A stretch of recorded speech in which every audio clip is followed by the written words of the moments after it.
Hello les amis, bienvenue dans cette vidéo. Alors dans la vidéo précédente, nous avons vu comment définir les différents widgets de notre application. Nous avons vu que tout est widget, tous nos éléments graphiques en fait sur Flutter sont des widgets en quelque sorte. Donc nous allons voir maintenant comment Flutter arrive à lancer cette application de cette façon-là. Quels sont les éléments qui sont utilisés, les widgets qui sont utilisés les plus populaires, donc on verra donc dans cet exemple-là. Alors tout d'abord, pour revenir sur notre exemple ici sur le main, on vient donc sur notre classe ici, la classe, le point d'entrée ici, le run app ici, il va prendre donc un widget, c'est le widget principal en fait, notre application qu'il va lancer. Et là donc c'est notre application, on aurait pu le nommer de notre façon. Et on a vu que celui-là donc c'est une stateless, donc il a rien de particulier dans sa classe en quelque sorte. Donc juste pour rappeler cette partie-là, le super key ici, ça permet c'est une clé en quelque sorte que Flutter génère à chaque fois qu'il rend les éléments pour pouvoir les différencier au niveau du rendu, quelque chose comme ça. Donc si par exemple on a une liste pour différencier un objet à un autre, ce genre de choses, donc ça peut être utile de traquer, d'avoir cette clé-là à ce niveau. Donc nous avons donc notre méthode de build ici qui retourne donc en quelque sorte un widget ici. On a vu donc le point de retour ici, c'est un widget, peu importe que ce soit du stateless ou du stateful. Donc on a vu que le Material App ici, c'est le design système de Material Design qu'on a vu dans la vidéo avant la dernière, en fait, la première sur les composants. Donc, il comparait donc entre le Cupertino de Apple et le Material Design de Google. Donc, nous avons vu que donc la partie Material Design nous permet donc d'avoir une certaine facilité ici de rapidement builder ici notre application. Nous allons donc prendre cet exemple-là dans les prochaines vidéos. Donc, la partie title ici, c'est juste le titre ici de cette application-là, on va dire. Et donc, la partie thème ici de cette application-là, la partie Material App, la partie thème ici, ça permet de définir ici les couleurs, les font size, ce genre de choses. Donc par exemple ici, si je change d'ailleurs à cet endroit-là, je peux mettre ici à false. On va voir directement ici le comportement de l'ancien, du Material Design 2 par exemple. Là, ils sont à la version 3, donc c'est juste pour forcer ici la version 3. On voit bien que ici, il y a un changement qui se fait. Par exemple, dans le thème système ici, on peut donc donner tout un tas de propriétés ici. Par exemple, si je fais texte, on peut donner ici le texte de nos boutons, les sélections, les textes thèmes, quelque chose comme ça. Il y a tout un tas de propriétés ici qu'on peut avoir. Donc si je regarde ici toutes les options qui sont disponibles, on a tout un tas de propriétés ici qu'on pourrait voir.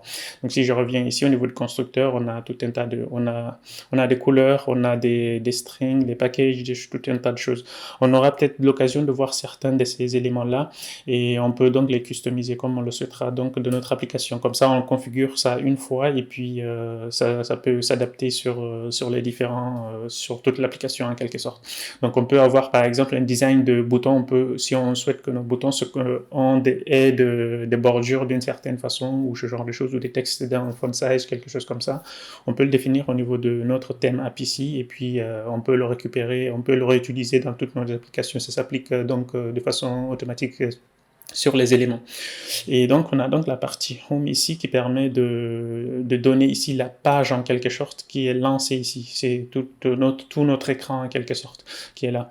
Donc, on a vu que je vous montrais dans la précédente vidéo aussi, on a la possibilité ici de faire ici de localisation par exemple pour les packages si on veut faire de la traduction de notre application ou ce genre de choses. On a également par exemple les routes ici qui permettent de définir ici les différentes routes de notre application comme si c'était une page web en quelque sorte. Donc lorsqu'on arrive sur une page, on clique sur un bouton, on veut dire que par exemple on veut aller sur la page About, donc il va ouvrir une nouvelle page de cet écran-là, donc on ira donc dans cette page-là.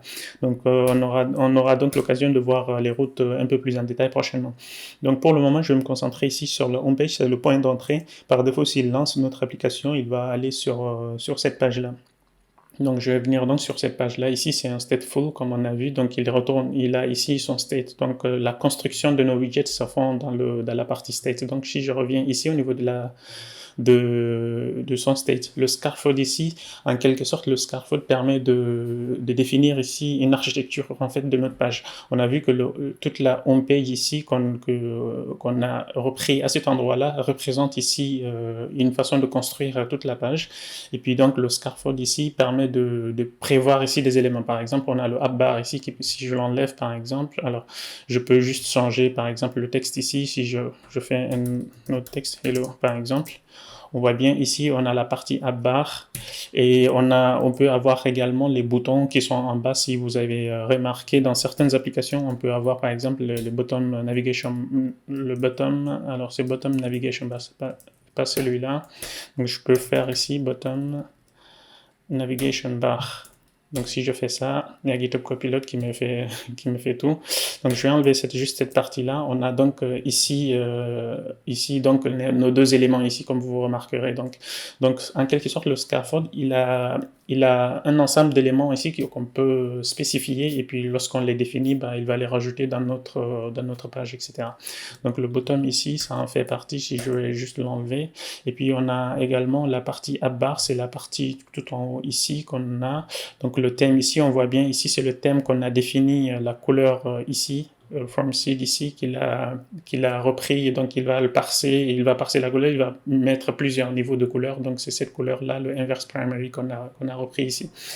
Donc ça, c'est le texte qui est affiché ici. Et à l'intérieur, maintenant, de ce app bar, nous avons également d'autres propriétés. Par exemple, on peut avoir d'autres propriétés. Par exemple, si j'affiche ici les options, on a des boutons. On peut avoir ici, parfois, on peut arriver qu'on ait besoin de boutons de retour, des menus pour sortir le drawer de cette façon-là, et tout un tas de choses. Donc, on peut également rajouter cette partie-là.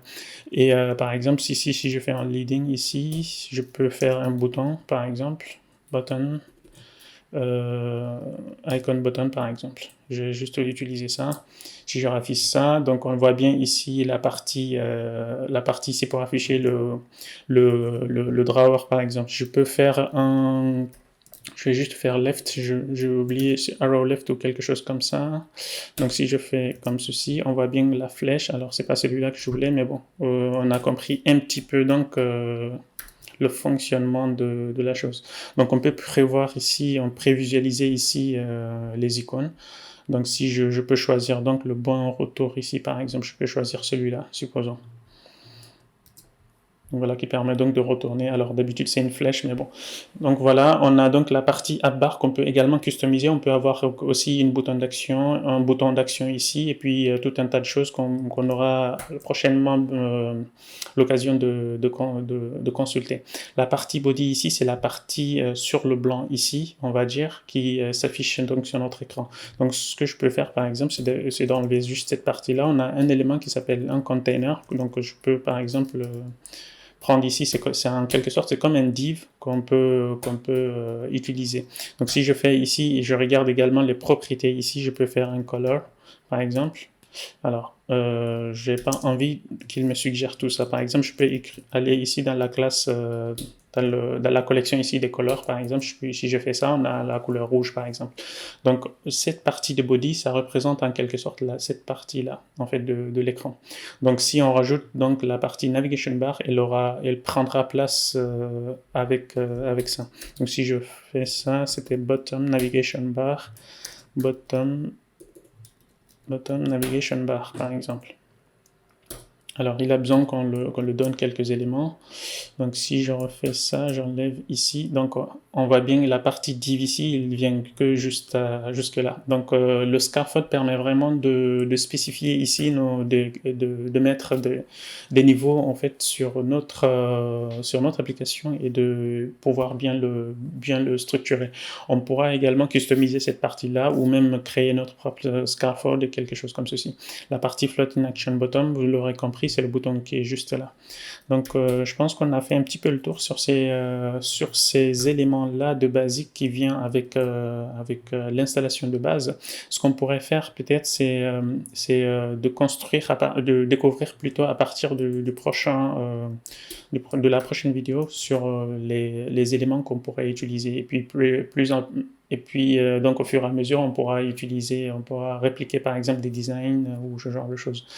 Donc je pense qu'on a fait un petit peu le tour sur cette vidéo et puis on se retrouve donc à la prochaine. Ciao.